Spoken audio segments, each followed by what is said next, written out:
अब समझते हैं एक बार पूरा को फिर से। समतल दर्पण में प्रकाश का परावर्तन, तो दर्पण एम और एम डैश हुआ, यह एक समतल दर्पण हुआ। समतल दर्पण में जब प्रकाश की किरण दर्पण पर पड़ती है, जब प्रकाश की किरण दर्पण पर पड़ती है उसे आपतित किरण कहते हैं। तो जो किरण दर्पण का सतह पर पड़ती है, जो किरण दर्पण के सतह पर पड़ती है उसे आपतित किरण कहते हैं। और दर्पण के सतह से टकरा कर लौटने वाली किरण को, दर्पण के सतह से टकरा कर लौटने वाली किरण को परावर्तित किरण कहते हैं। आपतित किरण जिस बिंदु पर पड़ा, आपतित किरण जिस बिंदु पर पड़ा उसे आपतन बिंदु कहते हैं। और आपतन बिंदु पर डाला गया लंब अभिलंब कहलाता है। यहाँ अभिलंब हुआ। आपतन कोण को याद करने के लिए समझिए, आपतित किरण और अभिलंब, आपतित किरण और अभिलंब के साथ जो कोण बनाए, आपतित किरण और अभिलंब के साथ जो कोण बनाए उसे आपतन कोण कहते हैं। दूसरा नियम देखिए, आप अभिलंब और परावर्तन किरण, अभिलंब और परावर्तन किरण के साथ जो कोण बनाए उसे परावर्तन कोण कहते हैं। आपतन कोण को कोण आय से सूचित करते हैं, परावर्तन कोण को कोण आर से सूचित करते हैं। यह परिभाषा, आप परिभाषा देखिए कैसे बनता है।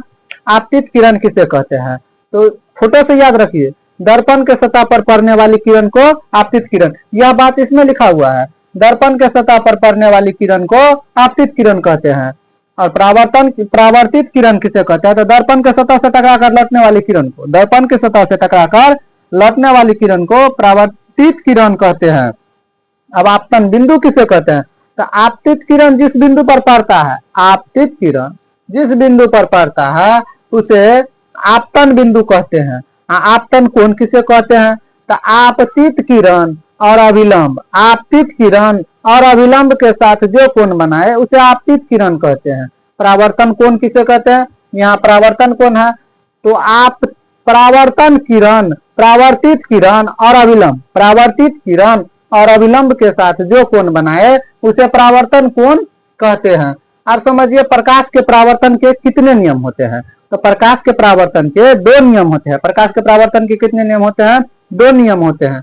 बोलेगा कौन कौन, तो पहला नियम आपतित किरण, आपतन बिंदु, परावर्तित किरण और अभिलंब। आपतित किरण, आपतन बिंदु, परावर्तित किरण और अभिलंब। फोटो से याद करिए, आपतित किरण, आपतन बिंदु, आपतित किरण, आपतन बिंदु, आपतित किरण, आपतन बिंदु, परावर्तित किरण, परावर्तित किरण और परावर्तित किरण और अभिलंब सभी एक ही तल में होता है। एक ही तल का मतलब सब एक साइड होता है। सब कौन सा साइड होता है, एक ही साइड होता है। इस बिंदु में देखिए दर्पण का पीछा कोई है नहीं ना, तो दर्पण के पीछा नहीं है, तो दर्पण के एक साइड होगा, यानी कि सब एक ही तल में होंगे, यानी सब एक ही साइड होगा।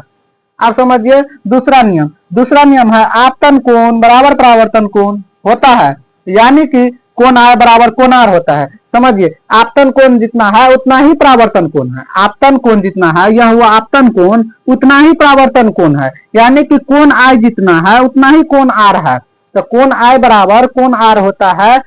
दूसरा नियम, इसे स्नेल का नियम भी कहते हैं। समझिए अब छाया किसे कहते हैं, छाया जब अपारदर्शी वस्तु किसी प्रकाश के गमन पथ पर, प्रकाश के गमन पथ पर अपारदर्शी वस्तु रख दी जाती है, प्रकाश के गमन पथ पर अपारदर्शी वस्तु रख दी जाती है, तो वहां अंधेरा क्षेत्र बन जाता है। प्रकाश आने पर देखिए अंधेरा क्षेत्र, यहाँ पर एक हाथ एक अपारदर्शी वस्तु है, यहाँ से प्रकाश पार नहीं कर पाता है, तो यहाँ अंधेरा क्षेत्र, यही अंधेरा क्षेत्र को छाया कहते हैं। अंधेरा क्षेत्र को क्या कहते हैं, छाया कहते हैं।